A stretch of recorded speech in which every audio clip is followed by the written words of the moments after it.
Do you see the full screen, class? Yes po.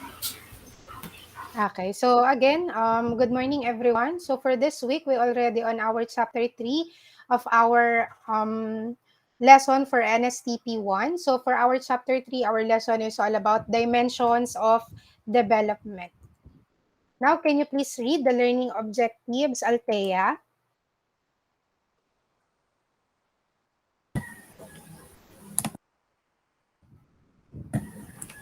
Learning objectives. After the completion of the chapter, students should be able to participate actively in various recreational activities and other related programs, following all the principles in conducting such activities, discuss the environment of the Philippines for entrepreneurship, acquaint the voters with the basic concepts of democracy and the role of elections in democracy and governance. Okay, thank you, Althea. So class, these are the learning objectives that you should be able to acquire at the end of our discussion. So please note that chapters 1 to 3 are part of your midterm examination, and I hope that you are taking down notes because not all questions can be found sa ating um, PowerPoint presentation. Okay, so moving forward, let's tackle first about capacity building, training, or the team building. So now, ano ba yung mga topics comprises the capacity building training? So first, let's discuss what is team building. So when we say team building, it is a systematic process designed to improve working relationships and team functioning, such as problem solving, decision making, and conflict resolution that enables the group to overcome any goal blocking barriers. So when we say team building class, this is an activities or these are activities that involves collaborations and decision making conditions to an organization or to a group of people, to a group of person in order for them to achieve a goal or achieve their mission or vision. Moving forward, let us discuss why team building is important. So bakit ba yung different organizations, yung different companies, or different school organizations are doing this team building activities? Ano ba yung kahalagahan niya or bakit siya mahalaga? First, it builds trust. When you are doing team building activities or team building program, there's a lot or there's various game or tasks that a team or a group should accomplish or needs to accomplish. So it builds trust with your coworkers or your co-team. Kasi, for example, they are sharing their thoughts and their ideas or their um, points towards some responsibilities or tasks. So, dapat pinagkakatiwalaan nyo sila or binibigyan nyo sila ng chance to express their opinions or their self. So, it builds trust towards an organization or towards a group. Next is mitigate conflicts. When we say mitigating conflicts, class, is napipigilan natin yung mga challenges or problems to arise or mas lumala. For example, sa company, si employee A at sa employee B, hindi sila nagkakasundo sa mga decision or sa mga tasks, responsibilities na binibigay sa kanila as a team. Now, if they are having team building activities, by doing games or activities, it involves collaborations or camaraderie towards their group mates or their grouping. So, if they have conflicts in the office, it can resolve in team building activities by tackling or discussing all the conflicts happened inside the organization. Next is encourage communication. So it is very important that in a group or in an organization, communicating or communication in each of the team member are very crucial or very important. So it builds communication or it builds relationship towards to their team members or to their groups. Kasi when you are executing a task or responsibilities in a team building activities, you need to communicate or you need to talk with your team members. O kailangan ito yung tactics natin, ito yung strategy na gagawin natin para ma-accomplish natin tong task natin. So by doing that, you discover that in order for us to solve a problem or solve a challenges, we need to communicate with each other kasi sabi nila, two heads is better than one. So, mas maraming nagbibigay ng solution, so mas marami kayong options or alternatives. And last but not the least, it increase collaboration or helping each other. So, it really helps the company when their employees are collaborating or helping each other, because when they are collaborating or interacting with each other, marami silang task na na-accomplish or natatapos. Hindi lang isang tao yung gumagawa or nag-iisip. Kung merong 10 members in a group, so all those members are collaborating with each other. Nagtutulungan sila or nagbabatuhan sila ng informations or na alternatives. So by doing that, they accomplish more tasks and responsibilities. So class, these are the 4 team building important. So these are the things that we should consider why we need to have team building activities. Moving forward, what are the 6 key areas of team building? Ano ba yung focus or yung tina-target ng mga team building program or team building activities? So first class is yung task achievement. So can you please read, Angelo?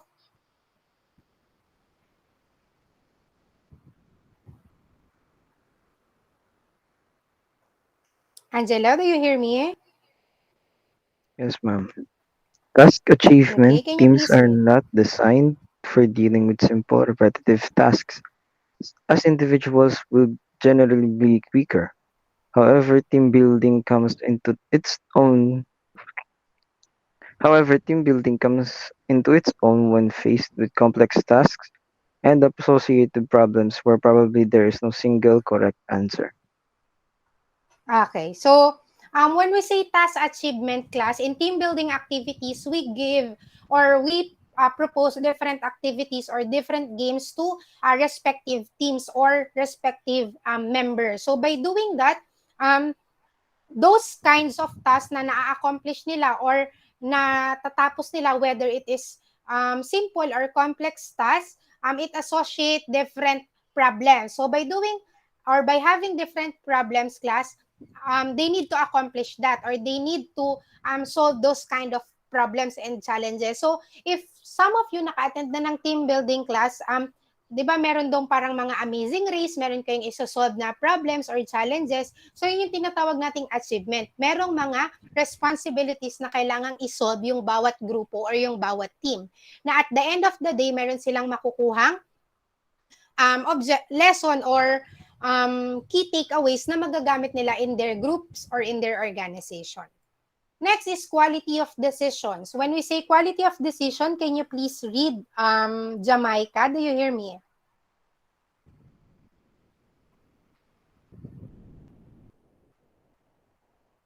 Jamaica?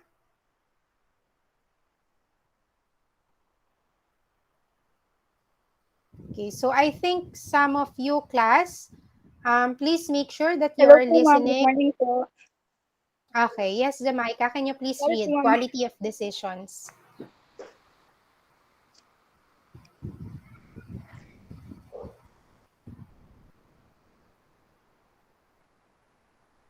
Hello?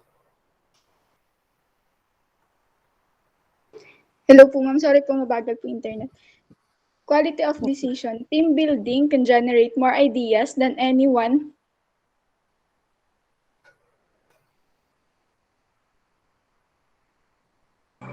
of many possibilities before it, and the ultimate quality of the decision is likely to be better than any individual decision.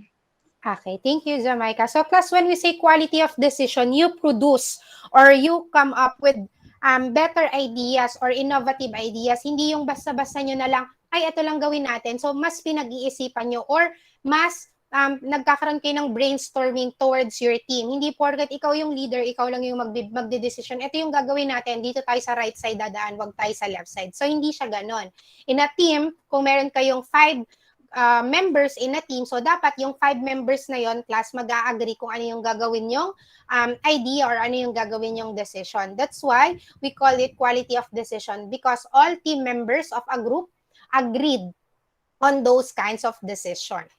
Next is accuracy of decision. Judgments are far better through team building than through individual assessment of tasks that involve random error, because team deliberation tends to purge ill-conceived notions and weak individual thinking. So, sabi nila, when you are doing team building, mas nagiging accurate yung mga decisions na ginagawa ng isang grupo or ng isang individual. Kasi nga, merong other members na nag-a-assess or nagbibigay ng critic dun sa decision na binibigay mo. Halimbawa, 10 kayo in a group. Those 10, magbibigay sila lahat ng ideas nila or ng judgment nila. So, by giving those judgments, so makakabuo sila ng 10 judgment. So, dun sa 10 judgments na yon,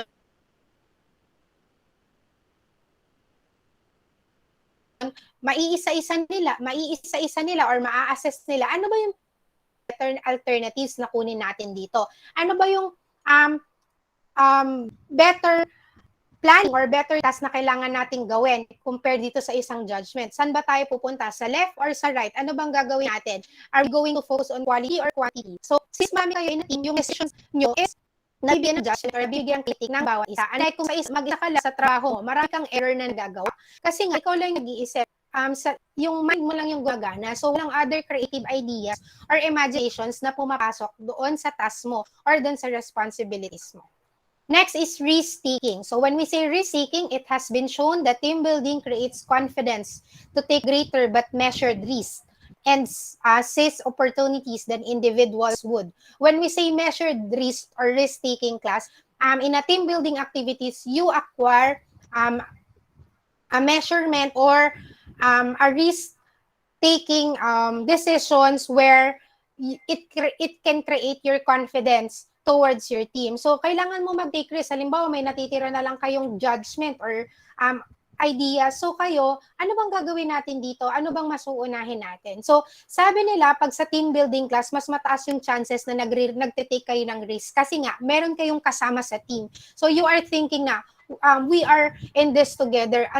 Unlike sa mag-isa ka lang na syempre you are afraid na to take risk kasi baka magkamali ka or baka ikaw yung masisi. Unlike when you are doing team building, it creates your confidence because you have so much members on a team.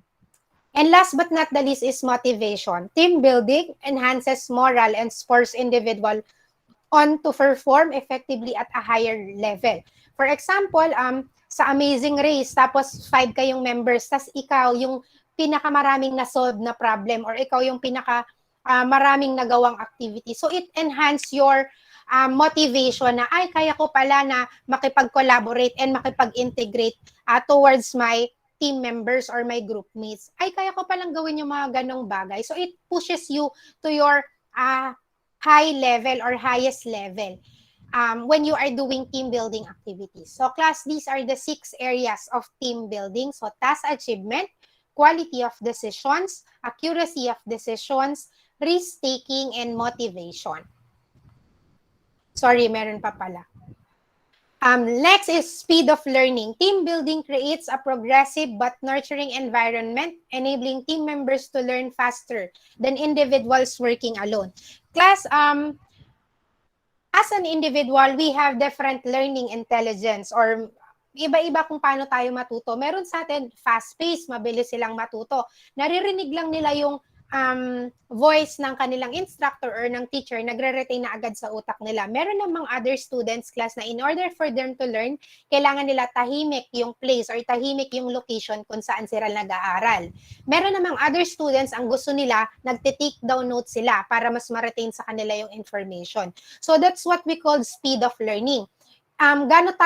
Ano yung learning styles natin, paano tayo natututo, and gaano kabilis natin na pag-aaralan yung mga bagay-bagay. So according to study, kapag you are joining to a team building program or activities, it enhances or it creates a progressive speed of learning. Mas bumibilis yung pagkatuto mo kasi you are not only relying on yourself abilities or capabilities. Merong ibang tao na nagdedirect sa'yo or nagbibigay sa'yo ng pathway in order for you to learn fast or in a maximum speed of your capacity. So, these are the 6 key areas of team building. Moving forward, class, is what are the goals of team building? So, bakit ba nagpapa-team building activities yung mga company? During summer, di ba, may pa-team building yung companies or kayo, if some of you are working students or join na kayo sa different organizations or different association. So, bakit ba sila nagka-come up sa team building activities or team building programs? What are their goals or their targets? First is to clarify the mission and vision of an organization. So, when they are doing those kinds of activities or team building program because they want to reiterate or they want to push to their team members, ano ba talaga yung mission or vision ng organization natin?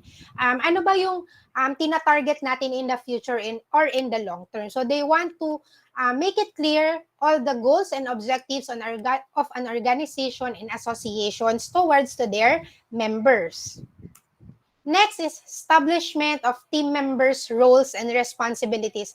Class, are you aware or do you believe na during team building, lumalabas talaga dito sino yung mga team leaders, sino yung mga cheerers, sino yung mga magagaling yung skills, sino yung magagaling mag-create ng innovation or ng ideas, sino yung magagaling isip ng tactics or ng strategies. So sa team building, yung mga heads or yung mga upper management katulad ng managers, general managers, napipinpoint nila sino ba yung mga tao ko dito na pwede kong gawing leader, na pwede kong bigyan ng roles and responsibilities. Sino rin ba yung mga tao ko na kailangang bigyan ng so much attention or ng so much training and learning kasi they need to gain by their confidence. So that's it, yung establishment of team members, roles and responsibilities.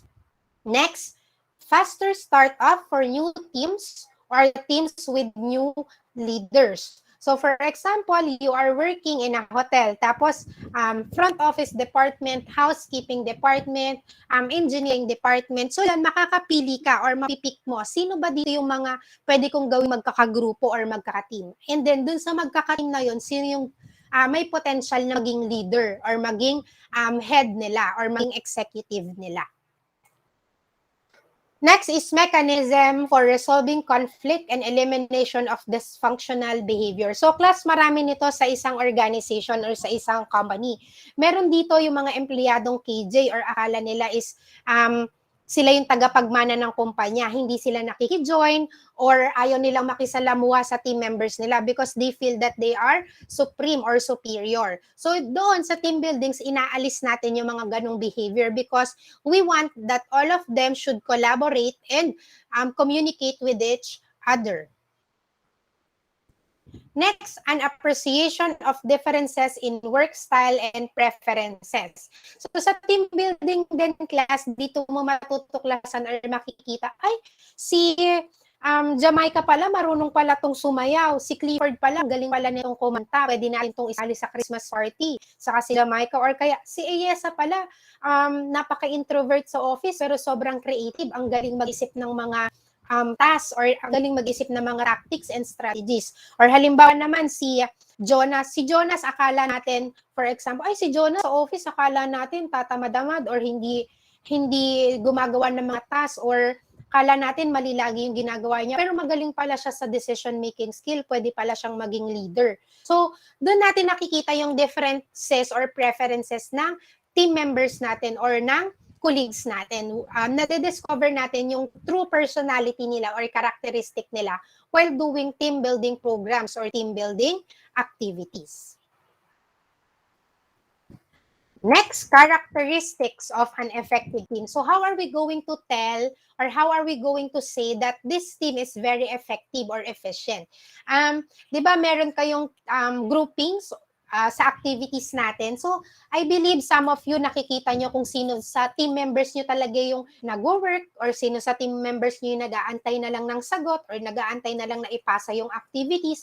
Meron din kayo makikita sa team members nyo na siya yung tumatayong leader or siya yung tumatayong executive kasi siya yung nag-delegate ng tasks and responsibilities. So, how are we going to define an effective team or an effective groups? First class is may mutual trust. Pag sinabing mutual trust, lahat kayo, meron kayong tiwala sa isa't isa. Kung 5 members kayo, all those members are trusting or trusted to each other. Pinagkakatiwalaan niyo yung ideas or yung decisions ng bawat isa. Hindi porket si Jovelyn lang yung leader, siya lang yung papakinggan nyo or siya lang yung pagkakatiwalaan nyo. So, dapat each member have trust to each other.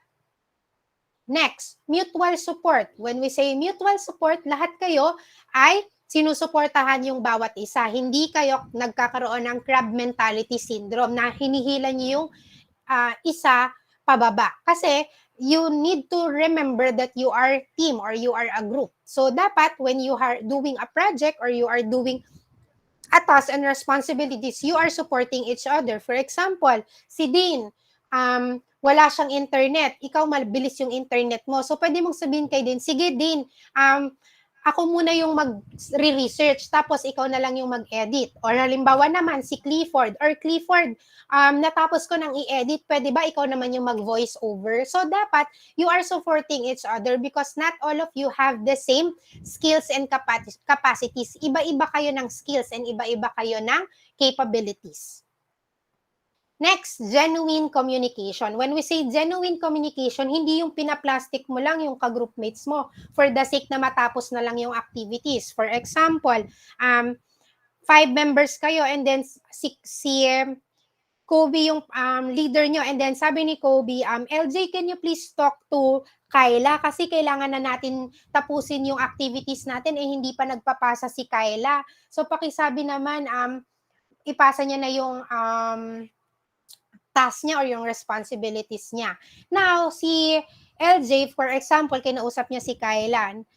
Sabi ni LJ, Kyla, sabi ni Kobe, you need to pass na yung task mo or yung assignment mo para magawa na natin yung activities natin. So, di ba parang ang bait-bait ni Kobe, pero pagdating niya ni LJ, pero pagdating niya kay Kobe, sasabihin niya kay Kobe, sinabi ko na nga kay Kylie, pero wala naman, ang tagal-tagal, siya na lang lagi yung huli sa pagpapasa, kaya lagi tayong late. So that's not a genuine communication. When you communicate with your team member class or group member, kailangan genuine or totoo yung pinapakita mo sa kanya na concern ka talaga na kung ano yung kailangan mo sabihin sa kanya, yun lang yung sasabihin mo, hindi yung sisiraan mo siya sa team leader mo or sa other team members.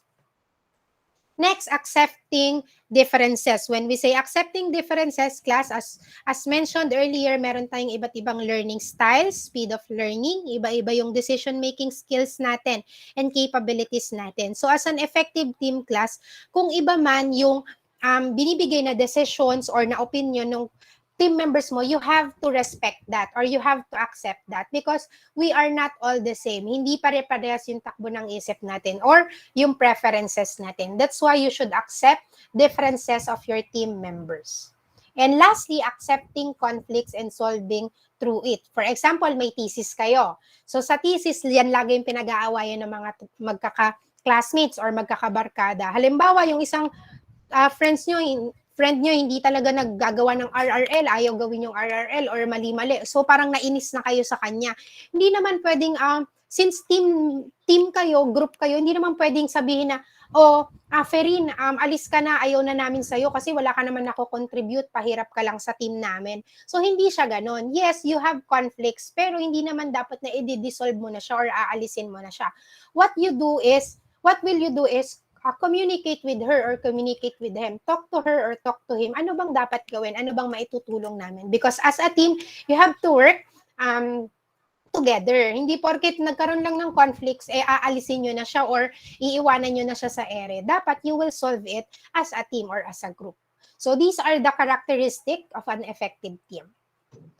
So we are done about team building and capacity building. So class, if you are noticing yung lesson natin is magkakaiba kasi 3 chapters talaga dapat siya pero kinompress namin into 7 chapters lang kasi late na nag-start yung NSTP class. So now we are done with team building or capacity building. Now we will tackle about voters awareness. So some of you are on a legal age or most of you nasa legal age na, 18 years old. So you are now qualified to vote or you can now registered as a voter. Now let's discuss the right of suffrage. So when we say right of suffrage, class, so katulad ng diniscuss natin last time, ito yung tinatawag nating right to vote. Ito yung karapatan mong bumoto or ihalal yung mga gusto mong ihalal sa gobyerno. So, saan ba nagsimula yung right of suffrage or yung right to vote? So, saan siya nakasulat? Sabi sa Article 21 Declaration of Human Rights. So, karapatan ng tao na makaboto, iboto, at bumoto. Next, nandun din siya, nakasulat din siya sa International Covenant on Civil and Political Rights. So, around the world or all over the world, nandoon yung right of suffrage or right of vote. So, iba-iba lang yung terms and condition, depende sa bansa kung saan ka nakatira or kung saan ka naninirahan or kung saan ka citizen.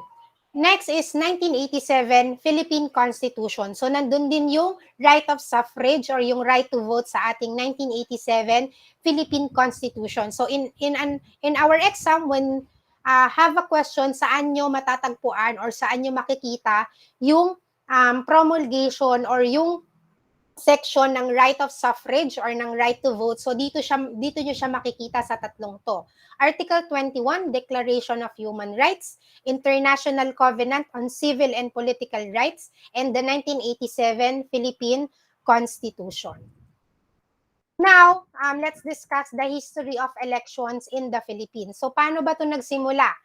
First, the first practice, it's during American and Spanish period. So nagsimula pa pala ang botohan sa bansa natin or sa Pilipinas nung panahon ng Amerikano at panahon ng mga Espanyol. However, nung panahon nila, class, mga lalaki lang ang may karapatang bumoto or iboto. So wala pang karapatan yung mga babae noon na bumoto or iboto.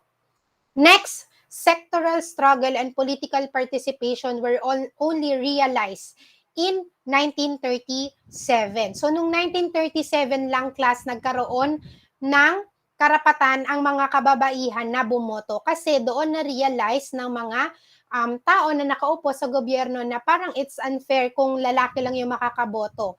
And hindi natin nakikita yung voices ng women kung sino yung gusto nilang ihalal or iboto. So, yung act na nag-aproba or nag-push kung saan pwede nang bumoto yung mga babae noong 1937 ay tinatawag nating Article 4112. So, this article is granting women the right of suffrage or right to vote.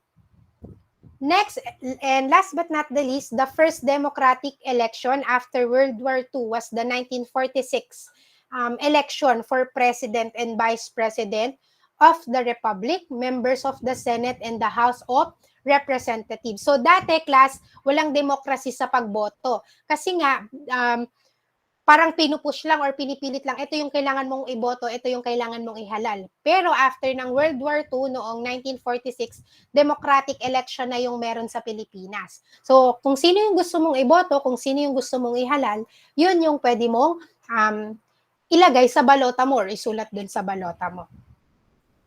Next, we have three branches of Philippine government class. First one is executive, second is judiciary, third is legislative. So isa-isahin natin siya. First is the executive branch. When we say executive branch, this is what we call the law enforcing body. Sila yung nagpapatupad ng batas. It is headed by the president and take note by the Vice President who functions as both the head of state and head of the government. So tandaan natin, ang president or ang presidente ang head of state and head of the government. Siya yung pinakamataas na may posisyon sa gobyerno. The president is also the commander-in-chief of the armed forces of the Philippines. So siya rin yung pinakamataas na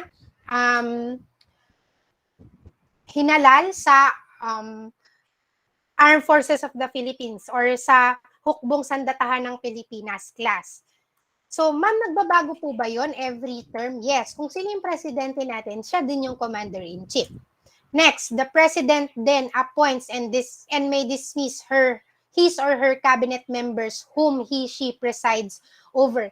class, tandaan, ang presidente kasi yung kumukuha ng mga gabinete nila. When we say gabinete or cabinet, siya yung kumukuha ng secretary ng DOH, secretary ng Department of Justice, secretary ng Education. Kaya pansin nyo, class, every term, every 6 years, nagbabago kung sino yung mga secretary natin. Kasi syempre, kung sino yung kaalyado ng presidente, yun yung kukunin niya. So, siya lang din yung may karapatan para alisin yun sa pwesto. Walang ibang may karapatan para alisin yun, mga gabinete niya sa pwesto niya. Unless, matatapos na yung term niya. Next is the executive seat of government. Matatagpuan siya or nakatira yung presidente natin sa Malacanang Palace. So, doon naninirahan yung first family ng president. Next, legislative branch. When we say legislative branch, this is the lawmaking body. When we say lawmaking body, kung ang executive branch ang nagpapatupad ng batas, ang legislative branch naman, sila yung gumagawa ng batas. Enacts legislation, confirms or reject presidential appointment, and has the authority to declare war. So, yung mga nasa legislative branch class, sila yung may karapatan or may otoridad na mag-declare ng gera. So, sila yung mga gumagawa ng different laws, rules, and regulations. So, ito'y kinabibilangan ng Congress. So, yung Congress class, nandun yung Senado and yung House Representative and several agencies that provide support services to Congress. So, yung Senate, na pinamumunuan siya ng Senate President, and then yung House of Representatives na may namumuno sa bawat distrito or municipalities. Senate is composed of 24 senators class who are elected at large by the qualified voters of the Philippines. So tayo as a botante or voters, tayo yung naghahalal sa kanila.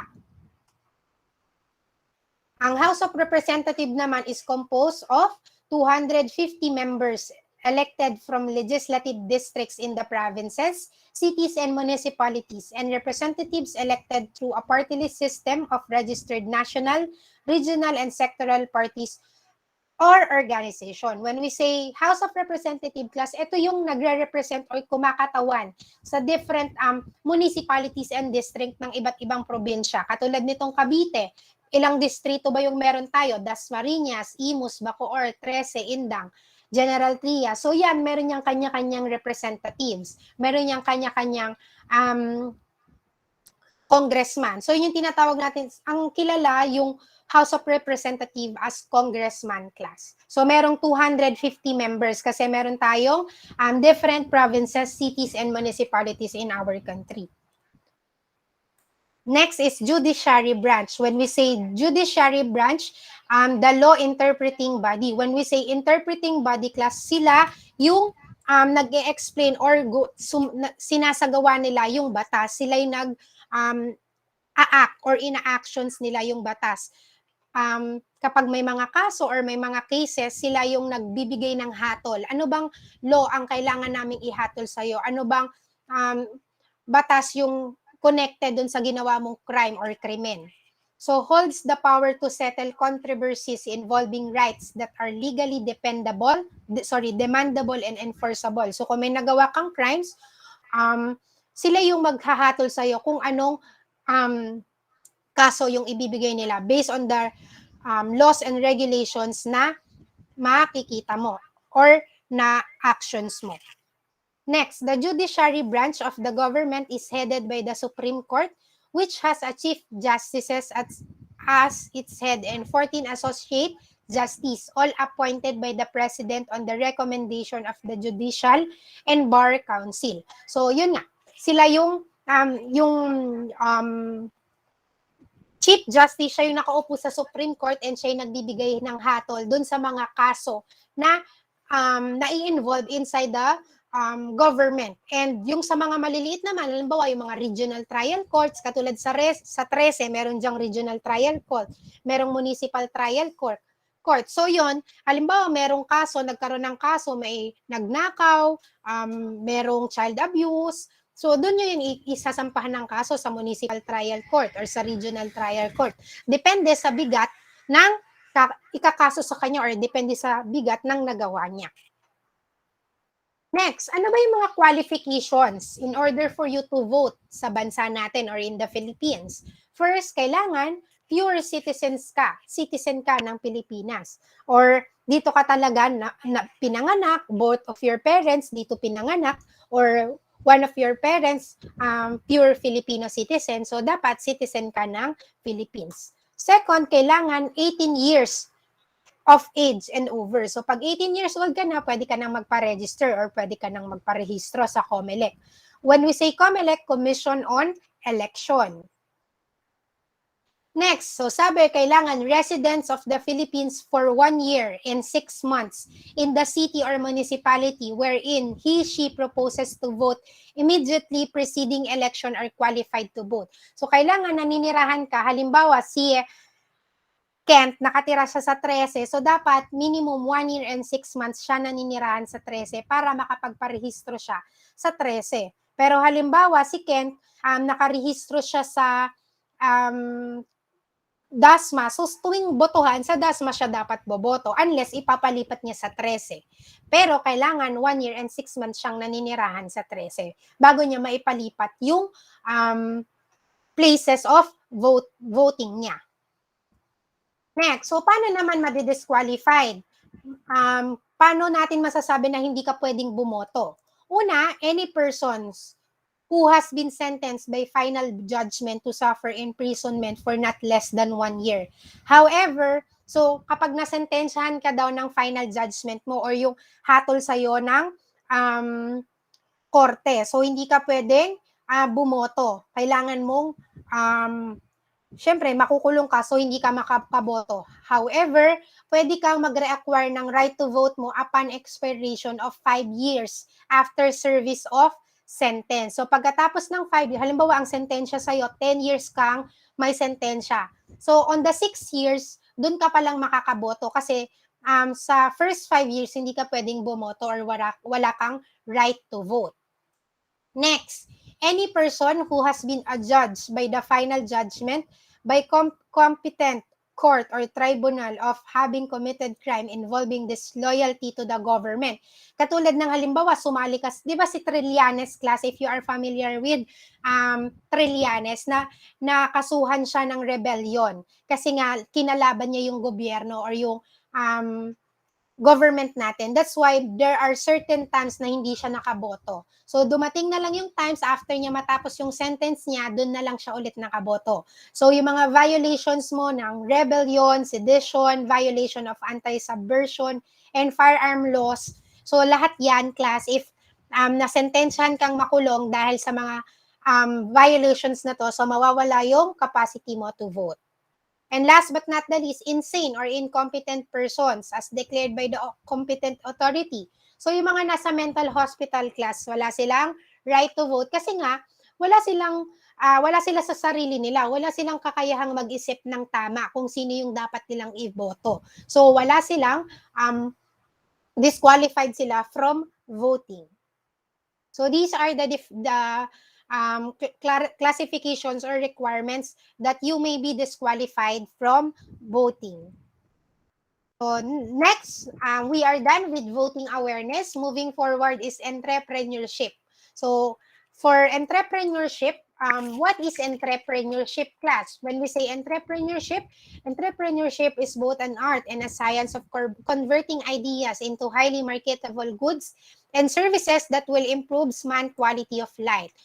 So when we say entrepreneurship class, very simple. You are starting a business or you are going to have your small business or big business. So whether any business is that, basta nag-create ka ng sarili mong business. Halimbawa, online selling. Nagtayo ka ng accounting firm.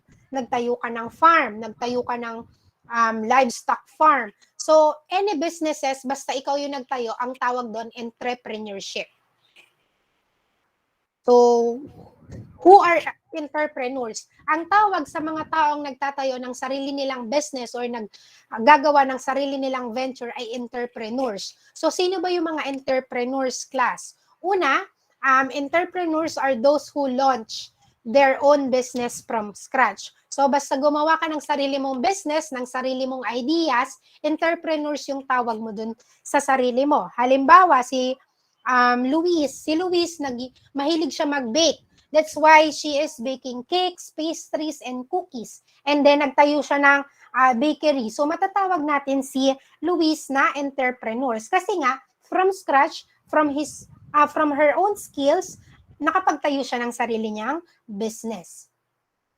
So, entrepreneurs are innovators daw. When we say innovators, class, they are very fun of creating ideas. Marami silang ideas, marami silang imaginations na gusto nilang gawin into reality. Does new things and does things in a new way. So, tumutukla sila or nag-iimbento sila ng sarili nilang technique or ng sarili nilang ideas. Supplies new products. So, mga bagong pwede nilang ibenta na products. Halimbawa, si Lyra, mahilig kasi siya sa dog. So, ang ginawa ni Lyra, nag-offer siya ng mga pendant na sketch. Tapos, ini-sketch niya yung mga dog ng mga clients niya, tapos nilalagay niya sa necklace. Tapos, yung pendant is yung pictures ng dog. So, panibagong products yun or panibagong ideas yun. Next is makes new techniques in production. So, nakakaisip sila or nakakapag-come up sila paano mapapabilis yung paggawa ng trabaho or yung paggawa ng mga products and services. And discovers new market. So, naiisip nila, sino kaya yung pwede kong targetin na customer? Sino kaya yung mga pwedeng bumili sa akin? Sino kaya yung pwede kong mga bentahan? And last but not the least is develop new sources of raw materials. So, nakakakuha sila ng mga bagong sangkap or ng mga bagong alternatives na hindi pa na-offer sa merkado or sa market. So, characteristics of entrepreneur. Paano ba natin masasabi na ang isang tao ay isang entrepreneur? Una, opportunity seeker. Pag sinabing opportunity seeker, lahat gusto niyang itry. Pag may nag-o-offer sa kanya, uy, itry mo to, magandang business to, or try mo kayang mag-bake ng mga pudding na merong palamang cheese. So, itatry niya yon kasi she or he is always seeking opportunities. Next is persistent. Pag sinabi nating persistent, matyaga. Hindi porket nahirapan lang ng isang beses, aayaw na. Halimbawa, si Nestlin, ang product niya ay yung mga scented candles or scented candles. Now, very persistent or matyaga si Nestlin. Kahit isa lang yung bumibili sa kanya, dalawa lang yung bumibili sa kanya, nagmamarket pa rin siya or pinopromote pa rin niya yung product niya. So, that's what we call persistent. Next is risk taker. When we say risk taker class, even if he or she doesn't know ano yung magiging outcome ng gagawin niya, mag-try pa rin siya. Hindi siya matatakot na sumubok, na tumalon dun sa leap of faith. So, magkakaroon siya ng paniniwala niya sa sarili niya na, ay, kaya ko tong gawin. Even if I don't know what will be the outcome of my actions, but I will try it. Sabi nga nila, it is better to try than sorry. So, next, hardworking, masipag. When we say masipag, disiplinado siya. Pag sinabi niyang 5 a.m. gigising na siya, gigising na talaga siya. Hindi niya papatayin yung alarm niya, tapos 12 noon, doon pa lang siya magigising. Halimbawa, umulan lang ng konti, malamig na. Tapos, yung ibang niyang ka-work, hindi napapasok. Yung iba niyang ka-business owners, hindi napapasok. Pero siya, papasok pa rin siya kasi masipag siya. Gagawin niya even if there are obstacles or challenges facing in front of his or her face. And lastly, creative and innovative. Mahilig siyang mag-create or mag-innovate ng mga bagay-bagay. Nagtatry siya or pinag-mix up niya yung mga ideas niya and then ginagawa niya to into actions or into reality. And persuasive. When we say persuasive, magaling silang mag-sales talk or magaling silang magsalita. Magaling silang ma-convince yung mga tao sa paligid nila. Alam nila yung products and services nila. That's why nahihikayat nila yung mga tao na bumili ng products and services nila.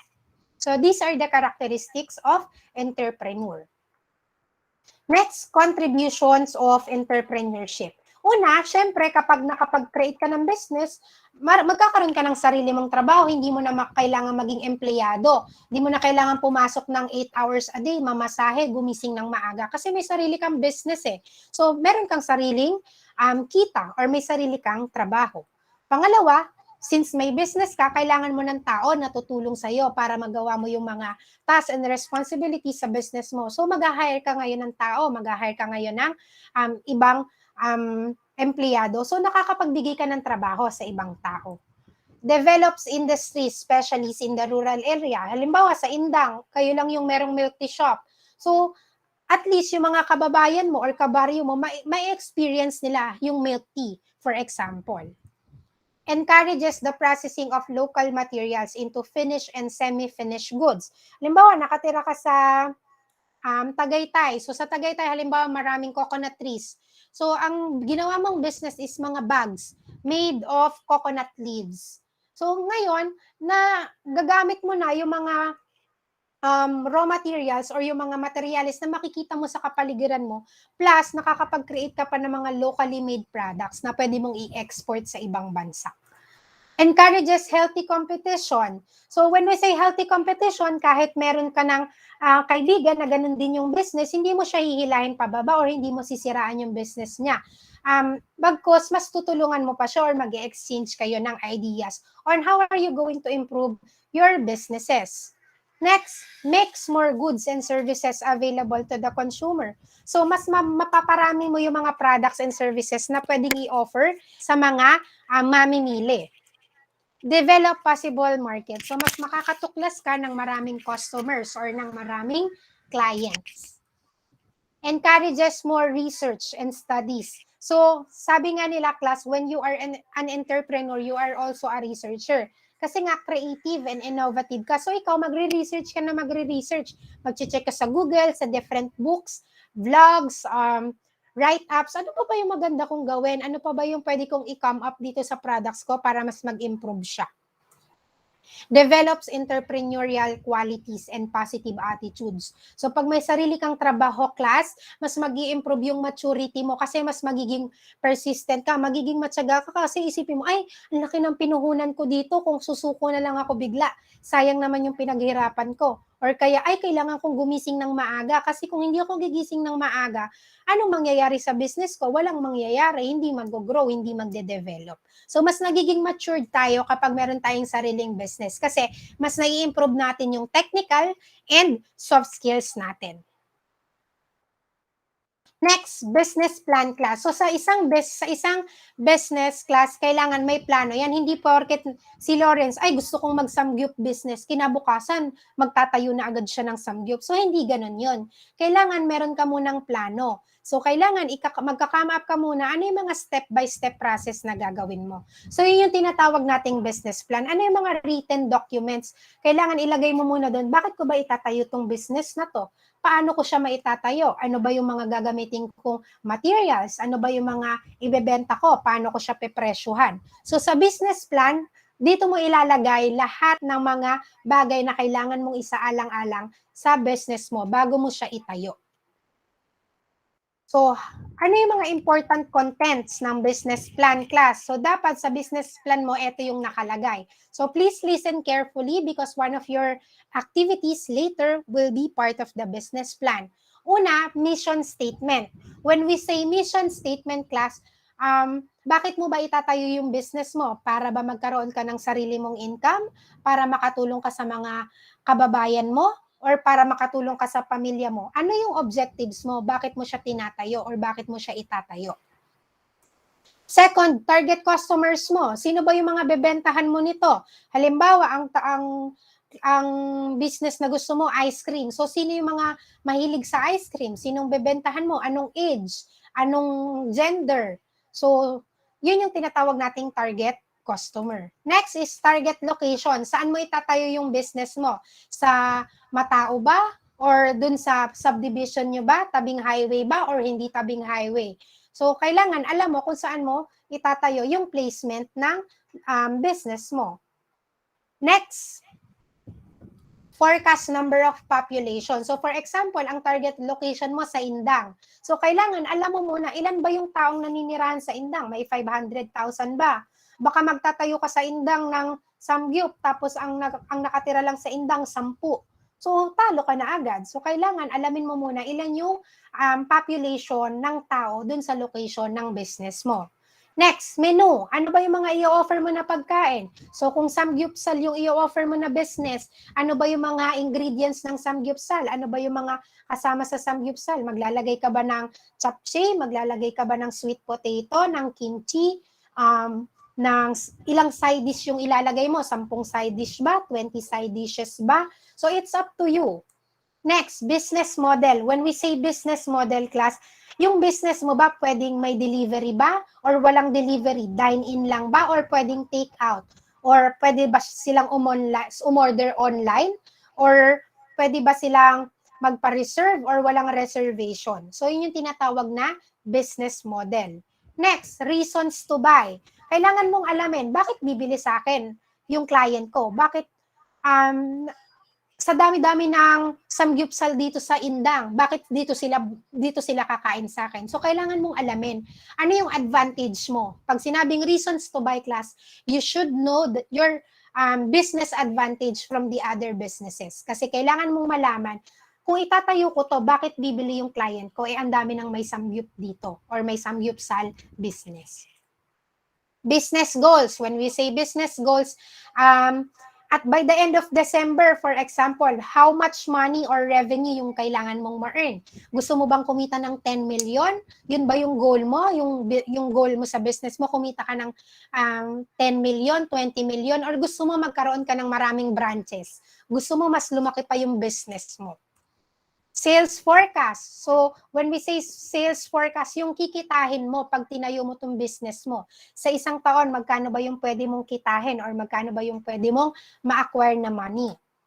Expected profit. So, yung expected profit, yung ibig sabihin, yung tanggal na yung puhunan mo. Halimbawa, kumita ka ng 5 million. Tapos, minus mo yung puhunan mo na 3 million. So, yung profit mo, 2 million. Yun yung tinatawag nating expected profit. Yung kabuuang kita nung tinanggal mo yung mga puhunan mo. And last but not the least, resources needed. When we say resources needed, class, ano ba yung mga kailangan mo para maitayo mo yung business mo? Kailangan mo ba ng equipments? So, anong equipments yung kailangan mo? Kailangan mo ba ng kitchen? Kailangan mo ng cashier system? Or kailangan mo ng tao? Ilang empleyado yung i-hire mo? Kailangan mo ng training? Anong training yung ibibigay mo sa kanila? So, class, these are the contents of business plan. So, that's the end of our discussion.